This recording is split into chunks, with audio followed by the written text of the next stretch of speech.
చేప అయినా వేసుకోవచ్చు. చేప ఏ నేలలో అయినా పెరుగుద్ది. ఇసుక నేలలో పెరుగుద్ది, నల్ల నేలలో పెరుగుద్ది, ఎర్ర సాయిల్లో పెరుగుద్ది, కొండ నేలలో పెరుగుద్ది. అయితే ఎక్కడ తప్పు చేస్తున్నాడంటేనండి, మనం వేసుకునే నెంబర్లో తప్పు చేస్తున్నాడు ఫస్ట్.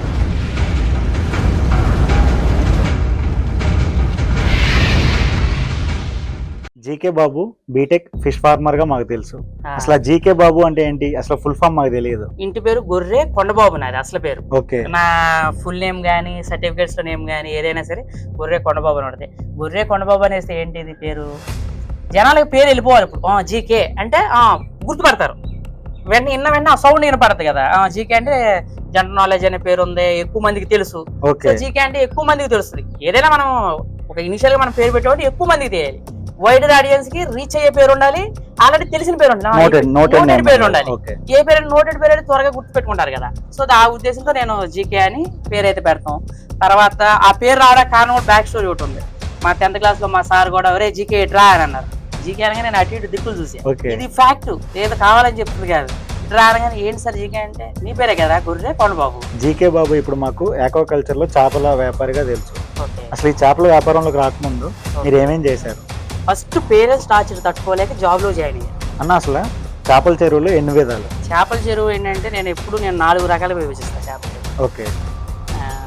4 రకాలని ఎందుకంటానంటే, పిల్ల దశ ఒకటి ఉంటుంది, ఫింగర్లింగ్ అంటారు. గుడ్డు పోసి పిల్ల పోసేది ఫింగర్లింగ్ సైజ్ అంటారు. గుడ్డు పోసుకుని స్పాన్ పోసుకుని తెచ్చుకొని పిల్ల చేస్తాం, ఒక 6 అంగుళం చేస్తాం.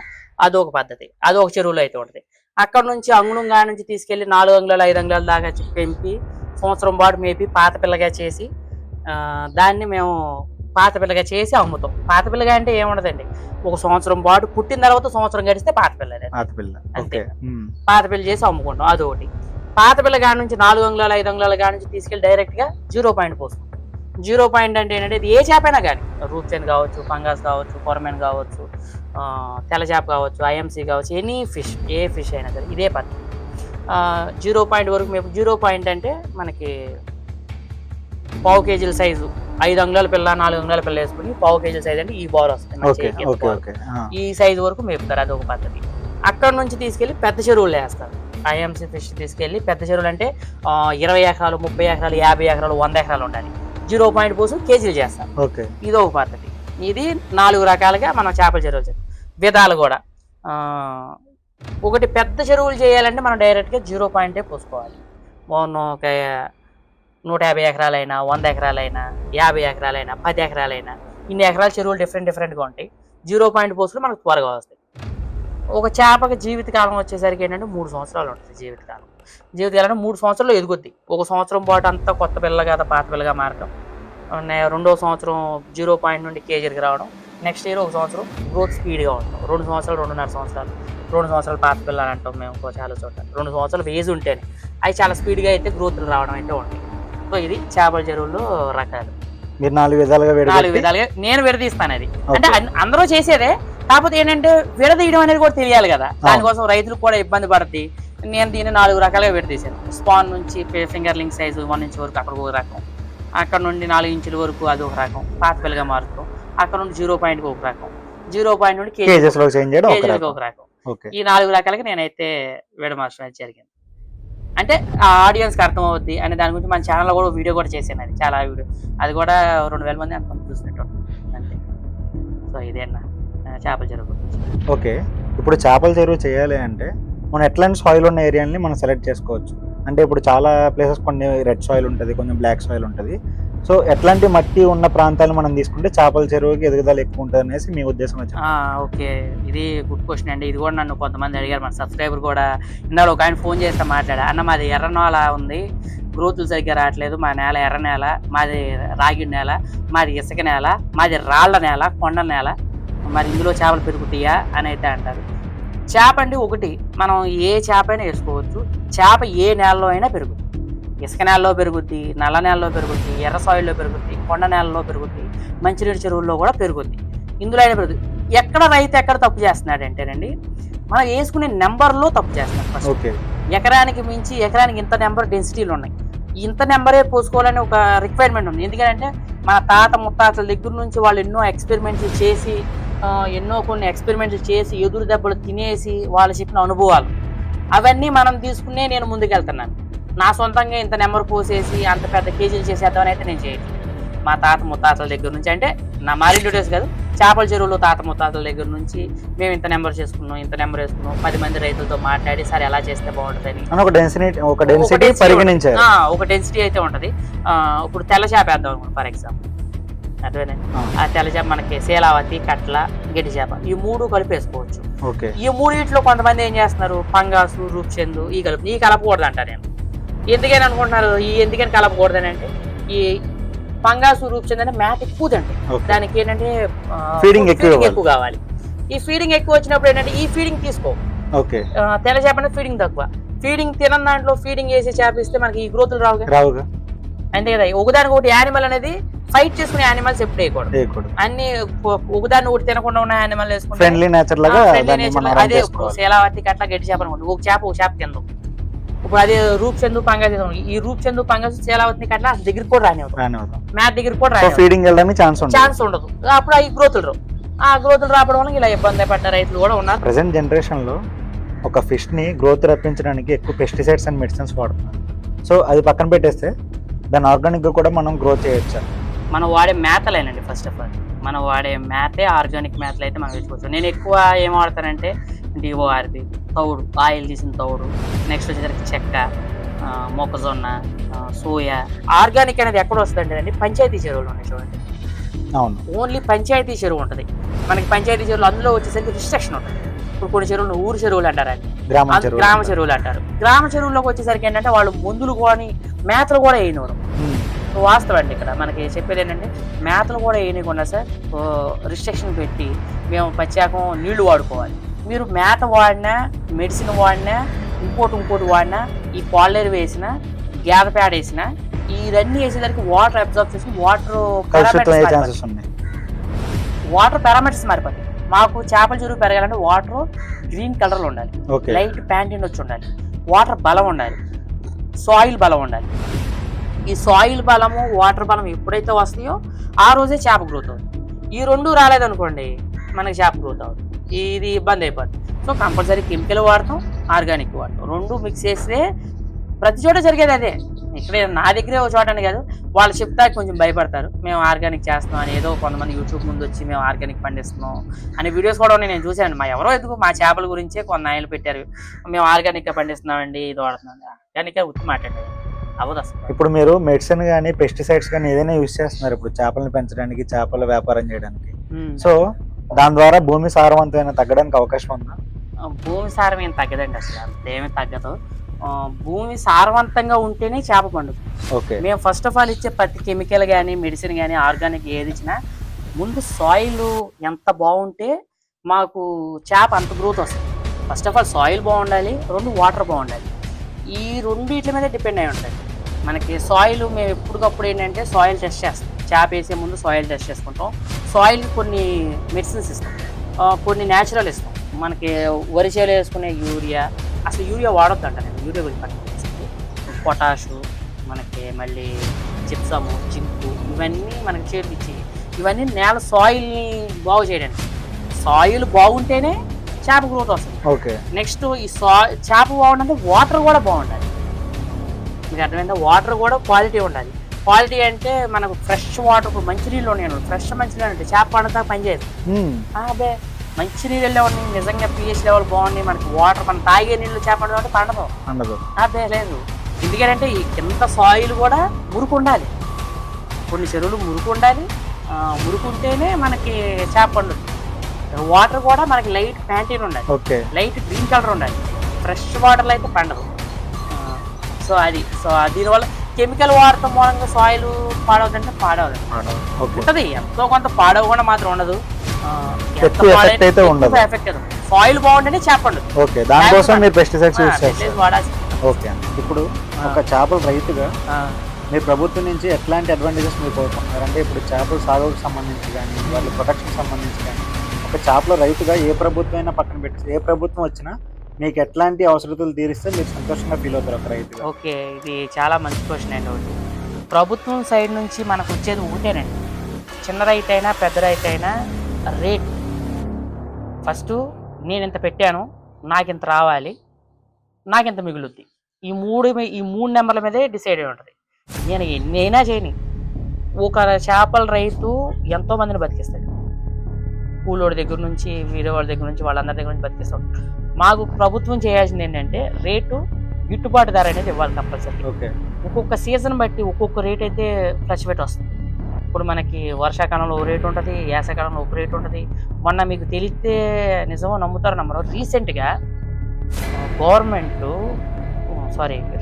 ఏమైందంటే మన ఆకివీడు మార్కెట్లో మొన్న మార్చి ఏప్రిల్ నెలలో కేజీ 10 రూపాయలకి కొన్నారు.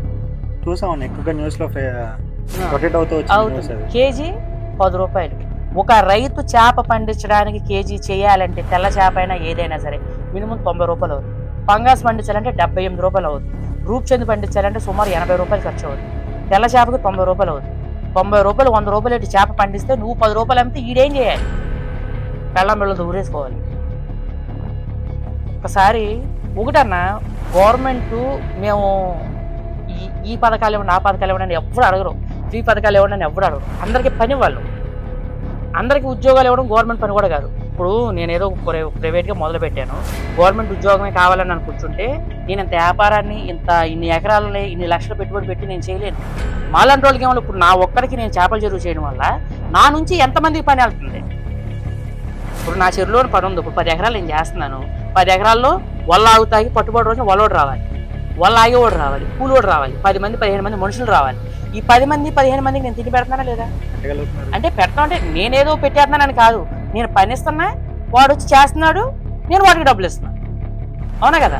ఇప్పుడు నేను ఎక్కువ మందికి పని ఇవ్వాలి. ఇప్పుడు ఒక 10 మందికో 20 మందికో నేను డైలీ కంటిన్యూగా ఇస్తే నా మీద ఆ 20 మంది డిపెండ్ అయ్యి బతుకుతారు. అంటే నాలాంటి వాళ్ళు. ఇప్పుడు నా పనే అని కాదు కదా, ఒక 20 మందో 30 మందో పని వస్తే వాళ్ళు కంప్లీట్. నేను కంటిన్యూగా చేయాలంటే రేట్ ఉండాలి ఫస్ట్. ఇప్పుడు రూప్చంద్ కానీ 120 రూపాయలు ఉంది, రూప్చంద్ కానీ అది కానీ మంచి రేటు. పంగాస్ ఉంది, పంగాస్ వేసే రైతు కేజీ 60 రూపాయలు 68 రూపాయలు కొంటుంది గవర్నమెంట్. మన మధ్యలో గవర్నమెంట్ కాదు, మన దళారులు కానీ వీళ్ళు కానీ వాళ్ళు కానీ 68 రూపాయలు 70 రూపాయలు ఎక్కువ ఉంటే రైతు దాన్ని పండించడానికి 78 రూపాయలు 80 రూపాయలు ఖర్చు అవుతుంది. ఒక ఎకరానికి వచ్చి సుమారు 2-3 లక్షలు లాస్ వస్తుంది. 2-3 లక్షల ప్రకారం లాస్ వస్తూ ఉంటే మరి ఆడు చేయగలుగుతాడా? ఓ సంవత్సరం చేస్తాడు, 2 సంవత్సరాలు ఎక్కడ నుంచి చేస్తాడు? అప్పులు ఎక్కడి నుంచి కడతాడు? ఫస్ట్ ఆఫ్ ఆల్ ఏదైనా సరే కేజీకి గవర్నమెంట్ గిట్టుబాటు ధర ఉండాలి. ఖర్చు పెట్టులు అయిపోయినా సరే గిట్టుబాటు ధర ఉంటేనే మేము చేయగలుగుతాం. అది ఒకటే మేము ఆలోచించేది గవర్నమెంట్. ఇప్పుడు ఫ్యాక్టరీలు, ఐస్ ఫ్యాక్టరీలు కానీ ఇళ్ళ కానీ ఏ ఫ్యాక్టరీ అయినా సరే నిలబడాలంటే ఇక్కడ చేప పండించే రైతు ఉంటేనే. నువ్వు ప్రాసెసింగ్ యూనిట్ చేయాలన్నా, ఫీడ్ ప్లాంట్లు నిలబడాలన్నా, ఫీడ్ ప్లాంట్లోకి వచ్చే మేత, డిఓఆర్బి, తౌడు, చెక్క, మొక్కజొన్న ఇవన్నీ సేల్ అవ్వాలన్నా ఒక రైతే. ఇక్కడ చేపల చెరువు అనేవాడు ఆడికి గిట్టుబాటు ధర వస్తేనే ఇవన్నీ నడుస్తాయి. ధర అయితే విషయంలో చాలా ఫ్లక్చువేషన్స్ ఉంటాయి. రొయ్యలు చేసే రైతులు కూడా అంతేనండి. మీకు 100 కౌంట్ వచ్చేసరికి ఇప్పుడు 250, 260 పెద్ద ఏం మిగలవు. 220 రూపాయలు, 230 రూపాయలు కరెంట్ అయిపోతుంది. గవర్నమెంట్ కరెంట్ ఇవ్వాలి చెరువులకి ఫస్ట్ ఆఫ్ ఆల్. ప్రతి ఒక్క చెరువుకి ఫ్రీ ట్రాన్స్ఫర్ అని అన్నది ఇప్పుడున్న ప్రెసెంట్ గవర్నమెంట్ ఫ్రీ ట్రాన్స్ఫర్ ఉంది. ఇప్పుడు వరకు అమల్లో కూడా లేదు. అది ఎప్పుడు అమలు అవుతుందో ఎవరికి తెలియదు. అది ఫ్రీ ట్రాన్స్ఫర్లు అందరికి వస్తే యూనిట్ కాస్ట్ తగ్గితే ఇలా రొయ్యలు చెరువులు చేసేవాళ్ళు ముందుకు వెళ్తారు. చేస్తే మిగులుద్ది. ₹1 ఆడికి మిగిలితేనే. ఒకటి గవర్నమెంట్ చేసే ప్రతి దానికి ఇండైరెక్ట్ ట్యాక్స్, డైరెక్ట్ ట్యాక్స్ అని ఇప్పుడు పడుతున్నాం. ప్రతి దాని మీద ట్యాక్స్ ఉంది. ప్రతి దానికి మేము ఎక్కువ మంది పని చేస్తేనే మీకు ట్యాక్స్ రూపంలో గవర్నమెంట్ ఇన్కమ్ వస్తుంది. గవర్నమెంట్ ఇన్కమ్ వస్తేనే కదా ఇన్కమ్ వస్తుంది. మరి ట్యాక్స్ కడుతున్నాం కదా, మరి ట్యాక్స్ కట్టినా సరే మరి ఇలాంటివి లేవు, గిట్టుబాటు ధరలు అసలు చాలా. ప్రతి రైతు వాగిపోయాయి. ఎంతమంది చెప్పినా సరే ఆ గవర్నమెంట్ కూడా ఏ గవర్నమెంట్ అయినా ఈ పలానా గవర్నమెంట్లోనే ఎలా ఉంది అలా ఉందని గిట్టుబాటు ధర ఉండాలి. ఇది ఒకటి గవర్నమెంట్ నుంచి మేము ఇది ఒకటే కోరుకునేది, రేట్ ఉండాలి. ఆ రేట్ ఉంటేనే రైతు బతుకుతాడు. అన్న ఇప్పుడు సొంతంగా చేపల చెరువు చేయాలంటే సొంతంగా చెరువు అన్న ఉండాలి, లేదంటే లీజ్ తీసుకోవాలి. సో ప్రెసెంట్ మన చుట్టూ ప్రాంతాల్లో లీజ్ ఎలా తీసుకుంటారు? అసలు అగ్రిమెంట్గా తీసుకుంటారా? ప్రస్తుతం ఉన్న కాస్ట్ ఎలా ఉంది ఒక ఎకరానికి వచ్చి? మంచి క్వశ్చన్ అన్న. మనకి అందరికీ సొంత చెరువులు ఉండవు. సో ఇప్పుడు నేను చేస్తున్నాను, నాకు పెద్దగా సొంత చెరువులు లేవు. 1 ఎకరం 2 ఎకరాల సొంత చెరువు ఉంది. మిగిలిన 10 ఎకరాలు 15 ఎకరాలు మొత్తం లీజే. ఎక్కడికైనా సరే లీజులో కూడా 2 రకాలు ఉంటాయి. ఒకటి ఊరు మీద ఉండే చెరువులు లీజులకి ఇస్తాయి, పాటల ద్వారా పెట్టి నువ్వు 10,000 అంటాడు, ఇంకోటి 15,000 అంటాడు, ఇంకోటి 13,000 అంటాడు. సో ఎవరు ఎక్కువ పడితే ఆడికి చెరువు వస్తుంది. అది ఊరు చెరువులు కొన్ని కండిషన్స్ ఉంటాయి. ఆ కండిషన్స్ ప్రకారం వెళ్ళాలి. ఇక బయటకు వచ్చేసరి నార్మల్ చెరువులు ఏంటంటే రైతులు చెప్తారు, నువ్వు అదే ఫీల్డ్లో ఉన్నావు అనుకో, మనం ఏదైనా ఒక ఫీల్డ్లోకి వెళ్తున్నాం అన్నప్పుడు ఆ ఫీల్డ్లో ఉన్న మనుషులు అన్న మన దగ్గర చెరువు ఉంది ఎవరికైనా ఉంటే చూపిద్దాం. ఇప్పుడు నాకే దగ్గర దగ్గర 15 ఎకరాల పాటు అక్కడ నేను చేసే సరౌండింగ్లో లీజ్కి ఇచ్చే ఉన్నాయి. అన్న మేము లీజ్కి ఇచ్చేద్దాం చూడంటే, నేను మన రైతులు చెప్తా కొంతమందికి, అన్న లీజ్కి వీళ్ళు పొలం ఉంది ఎవరైనా తీసుకుంటారా, ఎవరైనా కావాలని. వాళ్ళు కూడా ఓకే అంటే అగ్రిమెంట్ అంటే అప్పుడు తర్వాత ఏంటంటే దాన్ని అగ్రిమెంట్ చేసుకుంటాం. ఇక లీజు విషయానికి వచ్చేసరికి మనకి 2 సంవత్సరాలు, 3 సంవత్సరాలు, 4 సంవత్సరాలు, 5 సంవత్సరాలు. ఇప్పుడు లీజులు బాగా తగ్గిపోయింది. 3 సంవత్సరాలు, 4 సంవత్సరాలు ఇప్పుడు ఎవరిచ్చినా సరే. ఇంతవరకు అయితే 7 సంవత్సరాలు అలా ఇచ్చేవాళ్ళు. ఈ 3 సంవత్సరాలకు వచ్చేసరికి పేమెంట్ల విషయాలు ఉంటాయి మరి. అన్న సింగిల్ పేమెంటు, డబుల్ పేమెంటు ఇలా అయితే ఉంటాయి. అవి మాట్లాడుకునే దాన్ని బట్టి ఉంటాయండి ప్రతిదీ. మీరు లీజు తీసుకున్న తర్వాత ఏ చేపేస్తారా, రొయ్య వేస్తారా అనేది కూడా అగ్రిమెంట్లో ఉంటుంది. లీజ్ అయిపోయిన తర్వాత ప్రతిదీ మీరు అగ్రిమెంట్లో రాసుకోవాల్సింది. ఒకసారి ఇస్తారా పేమెంట్, 2 సార్లు ఇస్తారా అనేది పేమెంట్ కూడా. ఇట్లా రోజులతో కూడా కౌంట్ ఉంటుంది. పలానా తారీఖు నువ్వు లీజ్ ఇచ్చావు, పలానా తారీఖు లీజ్ అయిపోయింది. అలా అన్న టయానికి నువ్వు చెరువు ఖాళీ చేసి వెళ్ళిపోవాలి. ఒక రోజు కూడా ఎక్స్ట్రా ఇవ్వరు. అది రైతును బిహేవియర్ మీద డిపెండ్ అయి ఉంటుంది, వాడు ఇచ్చే మంచితనం మీద డిపెండ్ అయి ఉంటుంది. ఏమంటే మనకు ఇంకొక 2 నెలలు కావాలి, ఈలోపు ఖాళీ చేసేస్తారు అని వీళ్ళిద్దరు అండర్స్టాండింగ్ మీద బేస్ అయి ఉంటుంది. తర్వాత అగ్రిమెంట్లో ఒకలా ఉన్నా అన్న 1 నెల 2 నెలలు పర్లేదమ్మా నువ్వే ఉంచుకో, మళ్ళీ నువ్వే చేసుకుంటే మళ్ళీ రెన్యువల్ చేసుకుంటారు అగ్రిమెంట్. ఒకసారి అగ్రిమెంట్ చేసుకుంటే ఆ అగ్రిమెంట్ అయ్యేంత వరకు ఆడు ఉంచుకోవాల్సిందే. మళ్ళీ ఆ లీజులు సరిగ్గా కట్టలేదు అనుకో, నువ్వు ఆ లీజు సరిగ్గా కట్టలేదమ్మా వెళ్ళిపో అని అంటాడు. లీజులు సరిగ్గా కట్టకపోతే అందులో చేప ఉందనుకో, పట్టుబడి రోజు డైరెక్ట్ ఈడే వచ్చి రైతు దగ్గరే ఉండి అది వేసుకుని ఇలా చాలా జరుగుతాయి, చాలా జరిగినాయి, మేము చూస్తున్నాం. సో ఇలాంటివన్నీ ఉంటాయి. పేమెంట్ రేట్లు అనేది మీకు చెప్పొచ్చో లేదో మరి. మన ఏరియా వచ్చేసరికి ఒక చోట 70,000 నుంచి 60,000 నుంచి సుమారు 1,10,000, 1,20,000 దాకా లీజులు అయితే ఒక ఎకరానికి, ఒక సంవత్సరం కాలంలో 3 సంవత్సరాలు, అదే 365 రోజుల్లో 1,25,000, 1,10,000, 70,000, 80,000, 60,000, లీస్ట్ 50,000 లోపు చెరువులు లేవు. 50,000, 40,000 చెరువు ఉండేది. 40,000 కాడి నుంచి ఉన్నాయి. ఇక 40,000 కాడి నుంచి 1,25,000 వరకు ఇలా చెరువులో డిపెండ్స్. ఈ లీజుల్లో కూడా మళ్ళీ ఇవి ఉంటాయి. కాలువలు ఉన్నాయా, రోడ్డు ఉందా, చెరువు ఉందా, బండి వెళ్ళిపోద్దా, సదుపాయాలు. ఈ సదుపాయాలను బట్టి రేట్లు పెరుగుతూ ఉంటాయి. సరే అన్న, ఇప్పుడు ప్రజెంట్ జనరేషన్ ఎట్లా ఉందంటే చాలా మంది యువత చేపల వ్యాపారానికి రావాలనేసి అనుకుంటున్నారు. వాళ్ళకి మీరు ఇచ్చే సజెషన్ ఏంటి? చేపల చెరువుకి రావాలంటే ఫస్ట్ అండ్ ఒకటి, మనం చేసే పని గురించి మనకు తెలియాలి. తెలియకుండా చేపల చెరువు స్టార్ట్ చేస్తే లాస్ వస్తుంది 100%. ఎందుకంటే అలా పోగొట్టుకున్నామంటే నేను కూడా ఎక్కువ చెరువులు కాదు, నేను స్టార్ట్ చేసిన 18 సెంట్లతో మొదలుపెట్టి ఎన్నో ప్రయోగాలు, ఎన్నో లక్షలు పోగొట్టాను, అంత డబ్బు పోగొట్టాం. ఎన్నో మోకాళ్ళ మీద దెబ్బలు తగిలి, ఎన్నో ఎదురు దెబ్బలు. ఒక దెబ్బని కాదు చెప్పుకోవడానికి, ఈ ఎదురు దెబ్బలన్నీ తట్టుకుని నిలబడగలిగాను. ఎందుకంటే ఏదో మనం యూట్యూబ్లో చెప్తున్నాం అనే విషయం కాదండి. రేపొద్దున రియాలిటీలోకి వచ్చేసరికి చూసే అంత సుఖంగా అయితే ఉండదు. ఒళ్ళు నలిగిపోద్ది, తినటానికి కూడా ఈ పూట తినకపోతే ఏమవుతుంది అన్న అసహ్యం కూడా వస్తుంది. అలాంటి రోజులు కూడా వస్తాయి. చేపల చెరువు సుఖమేనండి. ఓ రోజు మ్యాచెస్ ఉంటే చాలు, పొద్దున్న చూసుకుంటే సరిపోద్ది. ప్రెసెంట్ వచ్చే క్వశ్చన్ ఏంటి? ప్రెసెంట్ జనరేషన్లో యువతకి మీరే సజెషన్ ఇస్తారు? యువత కదా, ఫస్ట్ తెలుసుకోవాలి చెరువు గురించి. మనం చెరువు చేస్తున్నామంటే ఫస్ట్ తెలుసుకోండి. ఏ చేప వేస్తే మంచిది, ఎలా అయితే ఉంది, మార్కెట్ ఎలా ఉంది, మనం ఏ చేప అయితే అమ్మగలుగుతాం, మనం అమ్మగలమా లేదా అన్న విషయాలు మనకి తెలిస్తే చేపల చెరువులో రండి 100%. ఫస్ట్ ఎకరానికి ఎంత నెంబర్ వేయాలి అనే విషయాలు కూడా మీరు తెలుసుకోవాలి. ప్రతి ఒక్కటి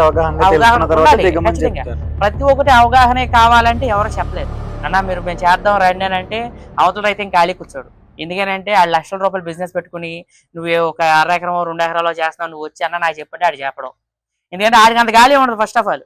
ఎందుకంటే ఆడు టీలు టిఫిన్లు చేసి ఎంత చేపోయిందో, అవును కదా. 200-300 ఎకరాలు చేస్తున్నారంటే ఆడికి ఎంత పనులు ఉంటాయి. ఆడు అక్కడి పరిగెత్తారు. ఇప్పుడు మీరు వచ్చారు నా దగ్గరికి, అన్న ఒక 10 నిమిషాలు అన్న ఇప్పుడే మ్యాథ్స్ వస్తాను, చాలా టైం అయిందని అన్న వెళ్ళిపోయాను అక్కడికి. మరి ఈ గ్యాప్ కూడా ఉంటుంది, ఇంత బిజీలో కూడా ఉంటుంది. కొత్తగా యువత ఎవరన్నా వద్దాం అనుకున్నప్పుడు ఫస్ట్ తెలుసుకోండి. మన ఛానల్ ఉంది జీకే బాబు బీటెక్ ఫిష్ ఫార్మర్. అందులో మీరు ఛానల్లో వీడియోస్ చూస్తే మీరు ఎంతో కొంత మీకు కొంచెం ఒక అవగాహన వస్తుంది. ఫస్ట్ ఇన్ఫర్మేషన్ వీడియోస్, చేపలు అమ్మే దాని గురించి కాకుండా ఇన్ఫర్మేషన్ వీడియోస్ ఉన్నాయి. ఆ ఇన్ఫర్మేషన్ వీడియోస్ చూస్తే మీకు కొంత అవగాహన వస్తుంది. దాన్ని బట్టి మీరు తర్వాత చేపల చెరువు అయితే దిగొచ్చు. నేను చెప్తా 100% రిటర్న్స్ ఇస్తాను. అన్న ఈ నెంబర్ ప్రకారం వేసుకోండి. నా దగ్గర చేపలు వేసుకెళ్తే 100% మెడిసిన్ చెప్తాను. మామూలుగా పర్సనల్గా చేస్తే మాత్రం చెప్పట్లా. ఓకే, యువత వచ్చేవాళ్ళు రావచ్చు, పార్ట్ టైం జాబ్ గారండి ఫస్ట్ ఆఫ్ ఆల్. ఓకే, మొత్తం వదిలేసి కాకుండా మొత్తం వదిలేసి రావద్దు. ఎందుకంటే మీరు ఏదో ఒక జాబ్ చేసుకుని ఉండొచ్చు, ఒక 10,000 15,000 జాబ్ చేసుకోవచ్చు, చేయండి. ఒక ఎకరము, ఒక 50 సెంట్లు, ఒక 15 సెంట్లు చిన్నగా మొదలు పెట్టండి. ఫస్ట్ ఒక ఎకరంతో మొదలు పెట్టండి, మీకు లోటుపాట్లు తెలుస్తాయి, పాఠాలు నేర్పొద్దు. ఫస్ట్ మీరు ఒక ఎకరంతో మొదలు పెట్టండి, మా అయితే 1 లక్ష రూపాయలు 2 లక్షలు పెట్టుబడి అవుతుంది, 2-3 లక్షలు పెట్టుబడి అవుతుంది ఒక ఎకరంతో అయితే.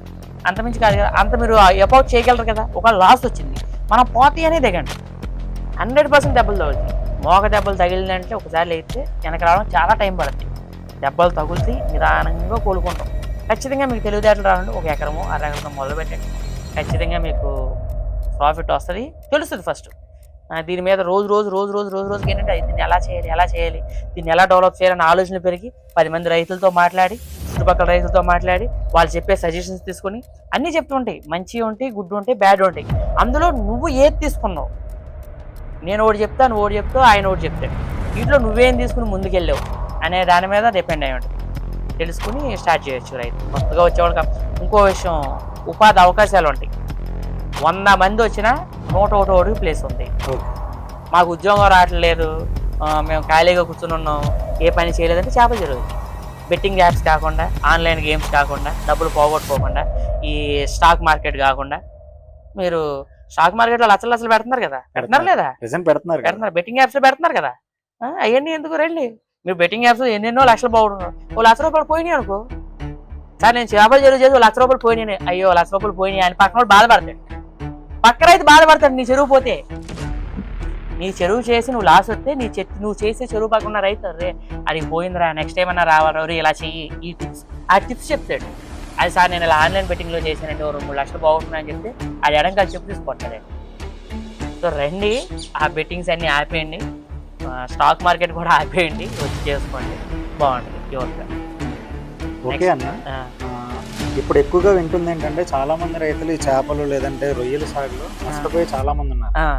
అందరినీ ఫోకస్ చేసి వాళ్ళు ఎక్కువ ఏ మిస్టేక్స్ చేస్తుంటారనేసి మీరు అనుకుంటున్నారు, అంటే ఏ మిస్టేక్స్ చేస్తే పోవడానికి ఎక్కువ అవకాశం ఉంది అని చెప్పేసి. ఇది ఎవరో చెప్పలేమండి ఒకటి, ఎందుకంటే నాకు వర్కౌట్ అయింది, నీకు వర్కౌట్ అవ్వకపోవచ్చు. ఓకే, ఇది ఈ మిస్టేక్ చేయడం వల్ల వర్కౌట్ తప్పోయింది అని అంటే అన్నీ తెలిసిన నేనే తప్పులు చేసినవి కూడా ఉన్నాయి. మొన్న ఒకసారి మేము చెరువులో కాళ్ళు ఎరువు లిమిట్లో వేసుకోవాలని చెప్పాను. నాకు తెలుసు ఆ విషయం, లిమిట్లో వేయాలి, మేము లిమిట్లోనే వేసుకుంటాను. ఒకసారి ఏమైంది, సరే లిమిట్ దాటేసి వెళ్ళిపోయింది, లోపల గ్యాసెస్ ఫామ్ అయింది. నేను వాటర్ చెక్ చేయకుండా నెక్స్ట్ స్టెప్ తీసేసుకున్నాను. అది చెక్ చేసుకుంటే సరిపోయేది. చెక్ చేయకుండా నెక్స్ట్ మెడిసిన్ తీసుకోవడం వల్ల కొంచెం చేప ఇబ్బంది పడి కొంత పిల్లలు అలిగింది. తెలుసుగా నాకు అన్ని విషయాలు తెలిసిన వాళ్ళు కూడా తప్పులు చేస్తారు. సో తప్పు ఒప్పు అనేది సహజం, లాభాలు లాసులు సహజం. మీరు చేపల చెరువులోకి వస్తున్నా, రొయ్యల చెరువులోకి వచ్చినా, ఏ బిజినెస్లోకి వచ్చినా లాసులు ఉంటాయి, లాభాలు ఉంటాయి. మాకు ఇందులోనే వస్తున్నాం, మాకు లాభాలే రావాలంటే నేను ఇవ్వలేను. నేనేమో మంత్రాలు చేయట్లేదు, మాయలు చేయట్లేదు. లాభాలు ఉంటాయి, లాసులు ఉంటాయి. ప్రతి దాంట్లో లాభం లాసులు ఉంటాయి. మీరు చేసే ఉద్యోగంలో కూడా లాసులు ఉంటాయి. ఎలాగో చెప్పను, మేము ఉద్యోగం చేస్తాం సార్, హైకేయండి సార్ అంటే నువ్వేం పని చేస్తున్నావా అని అంటే, ఏడు చేపల చెరువు కాడ వస్తుంది, చేస్తాను, లాస్ వస్తుంది. ఈ కల్చర్ లాస్ వచ్చింది, నెక్స్ట్ కల్చర్ ప్రాఫిట్ రావచ్చు. ఈ తప్పు చేయడం వల్ల లాస్ వచ్చింది అని చెప్పలేం. అవతల వ్యక్తికి అది తప్పు అయి ఉండొచ్చు, ఆ చెరువుకి అదే పారామీటర్స్ యువత చెరువుకి రైట్ అవ్వచ్చు. అదేనా ఈ చెరువులో వచ్చింది కదంటే ప్రతి చెరువుకి మారిపోతుంది. ఈ తప్పు చేసాడని చెప్పలేం, చాలా రకాలు ఉంటాయి. ఒక చెరువులో చేపల చెరువు లాస్ రావడానికి ఒక పారామీటర్ కాదు, సాయిల్ ఉంటుంది, వాటర్ ఉంటుంది. సాయిల్ వాటర్ మిక్స్ అయితే మెడిసిన్ పనిచేయదు, కొన్నిసార్లు మెడిసిన్ పనిచేయదు. మెడిసిన్ సాయిల్ వాటర్ సపోర్ట్ చేస్తే నువ్వు వేసిన సీడ్ పనిచేయదు, సీడ్ పని చేస్తే నువ్వు వేసిన ఫీడ్ పనిచేయదు. ఒకసారి ఫీడ్ వేస్తే తర్వాత ఏమంటారు దాన్ని, ఇవన్నీ పట్టుబడి జరిగేటప్పుడు ఇబ్బందులు జరగవచ్చు. ఒక రకం అని చెప్పలేమండి అసలు ఈ తప్పు చేయడం వల్ల. అయితే కాకపోతే మనం తప్పులు చేస్తాం, 100% తప్పులు. నేను కూడా ఎన్నో తప్పులు చేశాను, చేపల చెరువు విషయంలో ఎన్నో తప్పులు చేసాం. ఆ తప్పులు నెక్స్ట్ టైం చేయకుండా రిపీట్ అవ్వకుండా చూసుకోవాలి. కానీ ఎవరు చెప్పలేరు మేము ఈ తప్పు చేసామండి, మాకు ఇంత లాస్ వచ్చిందని ఏ రైతు చెప్పడు. మాకు ఈ రైతు ఇలా వచ్చిందండి, ఇలా అంగే చేసాం, మేము లాస్ అయిపోయాం అని ఎవడో చెప్పడు.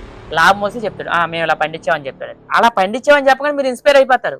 ఆడు ఎన్నో సంకలనం నాకాలి, ఎన్నో నిద్ర రైతులు రాత్రిలో గడపాలి. చెప్పినంత ఈజీగా ఉండదు, కానీ సుఖంగా ఉంటుంది. అలవాటు అయితే మాత్రం ఇప్పుడు ఏదైనా అంతే కదా. ఒక ఉద్యోగానికి వెళ్తున్నావు, ఫస్ట్ డే ఎలా ఉంటుంది మీకు, కష్టంగా ఉంటుంది. ఇప్పుడు మీరు అనిపించవచ్చు, మీరు ఇంటర్వ్యూకి వెళ్తున్నాం అని అంటే మీరు స్టార్టింగ్లో ఏమనుకుంటున్నారు, మీరు కొత్తగానే స్టార్ట్ చేసినాము, మనం యూట్యూబ్ ఛానల్ పెడుతున్నాం, ఇంటర్వ్యూలు చేయాలి, అవతల వ్యక్తులు ఎలా రియాక్ట్ అవుతారో, మనం అన్న ఇన్ఫర్మేషన్ ఇస్తారో లేదా అన్న ఒక చిన్న పెరుగుతుంది కదా. ఒకటో రెండో ఇంటర్వ్యూలు చేశారు కదా, చేసిన తర్వాత మీకు ఏమనిపించింది, ఓకే మనం ఇలా చేసుకుంటే మనం ఇంకొంచెం ఇంటర్వ్యూలు ఎక్కువ చేయగలం, ఓకే ఈ క్వశ్చన్స్ అడిగితే మనం వాళ్ళ ఇన్ఫర్మేషన్ మనకు కరెక్ట్గా ఇవ్వగలరు అంటే ఒక థాట్ వచ్చి ఉంటుంది కదా మీకు. సో అది తప్పు ఒప్పులు కంపల్సరీ ఉంటాయి, లాభాలు లాసులు కంపల్సరీ ఉంటాయి. ఇందులోనే లాభం వస్తాయని చెప్పలేము, రెండూ ఉంటాయి. ఈ కల్చర్ లాస్ వస్తే నెక్స్ట్ కల్చర్ ప్రాఫిట్ రావడం, అది లాస్ వస్తే ఇది ప్రాఫిట్ రావడం, రెండు బ్యాలెన్స్ చేసుకుంటూ వెళ్ళాలి, కానీ సంపాదించుకుంటాం ఏదో ఒక రోజు. ఓకే అన్న, ఇప్పుడు చేపల చెరువు మెయింటైన్ చేయాలంటే ఒక సర్టెన్ అమౌంట్ మన చేతిలో పట్టుకొని దిగాలి. అది ల్యాక్స్ అవ్వనండి, థౌజండ్స్ అవ్వనండి. సో ఇంత ఇన్వెస్ట్మెంట్ పెట్టి కొత్త వాళ్ళు వస్తున్నప్పుడు వాళ్ళ లాభాలు పొందాలని అనట్లేదు, నష్టపోకుండా ఉండడానికి ఏ జాగ్రత్తలు తీసుకోమని. నష్టపోకుండా ఉండాలంటే ఫస్ట్ సీడ్ అండి, నువ్వు వేసే సీడ్లో ఉంటుంది. నీ సీడ్ దమ్ము అయితేనే నష్టపోకుండా ఉంటుంది.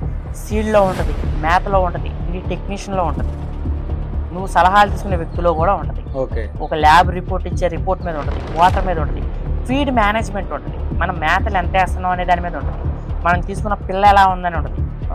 ప్రతి ఒక్కటి డిపెండ్ అయి ఉంటుంది. ఈ మూడు డిపెండ్ అయ్యి చేసుకుంటే మంచి లాభాలు.